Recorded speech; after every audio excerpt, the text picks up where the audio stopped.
Yeah, there you go. Oh, I seen that door on TV. Yeah.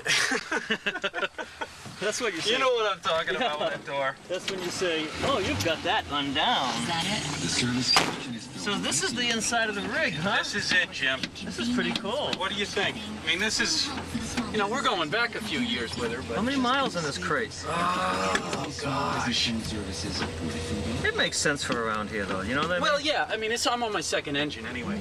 That's the way to do it. Replace the engines, yeah. Yeah. I mean, instead of spending $20,000 for... The wipers stay on permanently in the event No, that it it actually was... Well, it saves the switch. It actually was raining. So, Yeah. But, you know, saves the switch. It just leave them running. yeah. And you don't have to worry about the switch breaking all the time, you know. So how long have you been cutting hair, Jim? Since 1970. Since 1970. I Did started you go cutting to... here in Boston, yes. Did you? Did you just get a job doing it, or did you go to school for it? Well, I was a truck driver, and I worked in a knitting mill. Actually, I was working in a knitting mill and saw the dead end of that, so I went and got a truck driving job and went to hairdresser school on the GI Bill. And and then went to hairdressing school for a year and a half as I drove a truck down around Chinatown in the garment district. And lumped fabric and trim and buttons and that sort of thing around Chinatown into the sweatshops. So I got to know all the intimacies of the sweatshops and all the workings there, and that's what I did for a year and a half when I went to hairdressing school. And then when I finished hairdressing school, I went to Cape Cod to work. And then a friend of mine had a job on Newbury Street for me, so I went to Newbury Street. And then, oh, they're going to put the sidewalks in. Oh, they are, yeah. Wonderful. Yes. That narrows this road down. Yes, it does. But anyway, went to New York and trained in New York with Paul Mitchell and Robert Pearson. You did? I did. Wow. At Henri Bendel's, the very East 56th, 60 East 56th Street. And went from there back to Newbury Street and worked on Newbury Street for a couple of years, and then went over to Charles Street to Beacon Hill, worked there. And then from there, worked there for a couple of years, and then got headhunted out of there and opened up a salon for an individual in Hingham, Mass. And the Burbs. Went to the Burbs. And then I worked there, I don't know, for 5 years. Nice. And quit it. Quit hairdressing. And stopped it. Why? Because of what I called at the time the pressure. The clock. Oh, really? Yeah. Yeah. So I had it with it, and What did you do? then from there I didn't do anything for about 6 months. I took a ride across country. I got on my street rod and loaded it up. Yep. You still into the street rod No. lifestyle? No, I just had bought one. Yeah. I had bought one, so I got the street rod and drove it across country. It was great. I went That was alone. a great experience. Stopped and visited friends on the way across and back, and took me about a month doing that, and then got back to Dorchester. Yeah. And then I started doing construction work with some friends. I stayed at the old Filene's Mansion in Dorchester, which had a resident rat with me in my bedroom. And so in order to get the rat out of the room, I'd have to kick the door before I turned the key, so the rat would run out of the room. He lived underneath the refrigerator.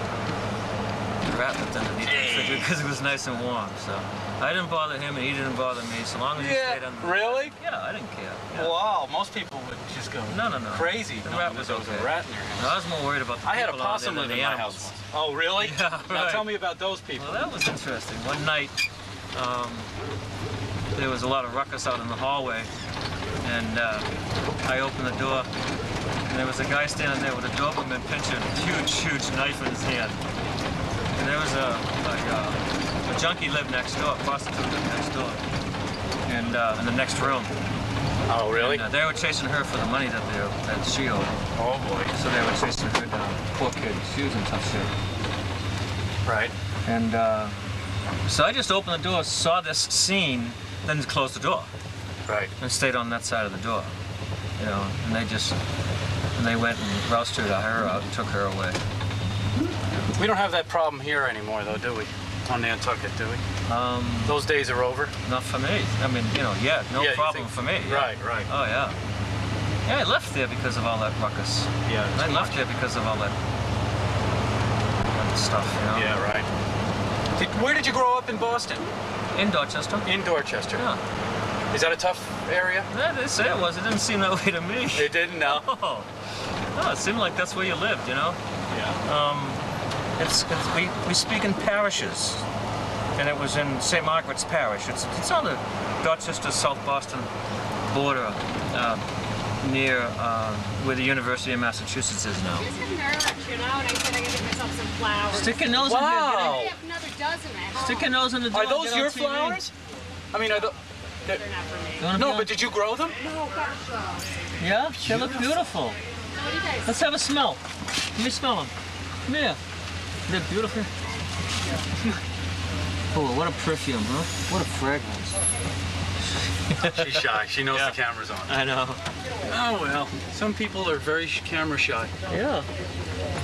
They just... What a great town, huh? It is a great town. It's a nice place to be. What a mount, huh? That's a cool mount. Little wrench in there. Yeah, it works pretty well. It's working for me.